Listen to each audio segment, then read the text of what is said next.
Halo teman-teman dan dosen pengampu untuk mata perkuliahan hari ini. Pada kesempatan kali ini saya akan membahas pandangan etika bisnis terhadap persaingan tidak sehat aqua terhadap lem mineral. Dengan mata perkuliahan etika bisnis dengan dosen pengampu untuk mata perkuliahan ini adalah Pak Joko Suharyanto, S.E, M.M.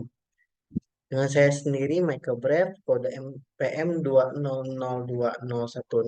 2002010721150 dengan prodi manajemen PJJ sebagai rangka penyelesaian UTS 2022-2023.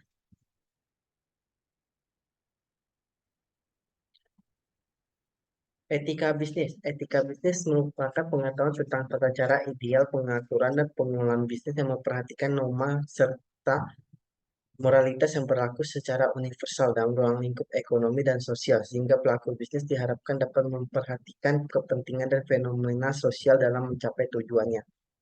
Pada dasarnya, para pelaku bisnis diharapkan mengutamakan praktik utilitarisme, yaitu etika baik bagi semua pihak dan menghindari praktik egoisme yang hanya menguntungkan pihak pelaku usaha saja, tapi merugikan pihak lain dalam menjalankan bisnisnya. Etika bisnis Aqua terhadap pesaingnya, Ray Mineral. Setiap perusahaan memiliki tujuan yang sama, yaitu mengejar keuntungan sebesar-besarnya.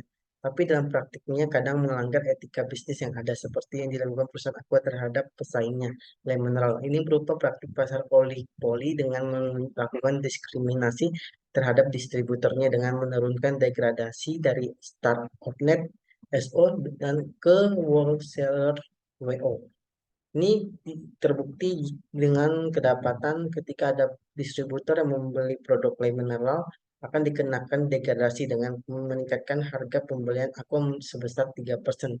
Tentu itu akan merugikan pihak distributor yang membeli barang tersebut karena mereka akan kalah bersaing ketika menjual produk yang sama.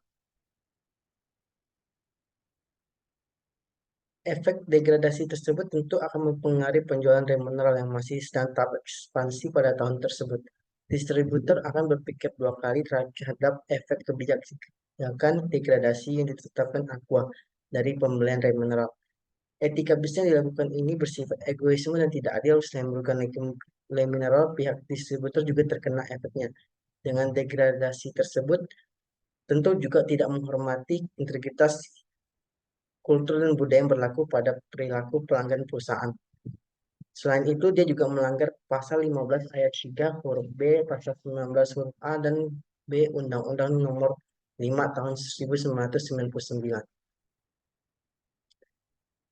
Dalam prakteknya, perusahaan Aqua menciptakan pasar oligopoli ini di mana kondisi pasar mengalami persaingan tidak sempurna, yaitu ditandai dengan adanya beberapa penjual saja dan adanya halangan untuk memasuki pasar. Berupa Ini dapat dibuktikan berupa penetapan harga tertentu dalam meredam perkembangan bisnis usaha lem mineral. Ketika distributor membeli barang tersebut, distributor akan dikenakan degradasi dan harga staf online yang sebelumnya berada di 37.000 per karton untuk ukuran 600 ml diturunkan menjadi wholesaler dan akan dikenakan biaya lebih tinggi, yaitu 39.350 per karton.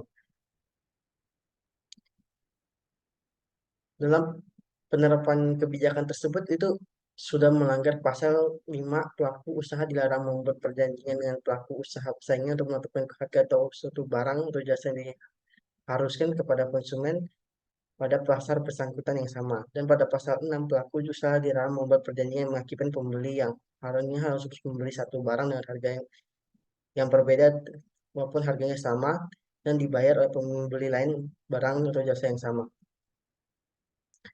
Kesimpulan akibat dari praktik persaingan tersebut, Aqua menciptakan pasar oligopoli yang tentu bertentangan dengan etika bisnis dan peraturan yang ada pada pasal 15 ayat 3 huruf B dan pasal 19 huruf A dan B Undang-Undang Nomor 5 Tahun 1999. Praktik monopoli ini menyebabkan pasar yang benar mengalami stagnan pada tahun 2016 dan menyebabkan pasar Aqua tetap berada di pimpinan pasar setiap tahun. Sekian atas presentasinya. Terima kasih atas perhatiannya.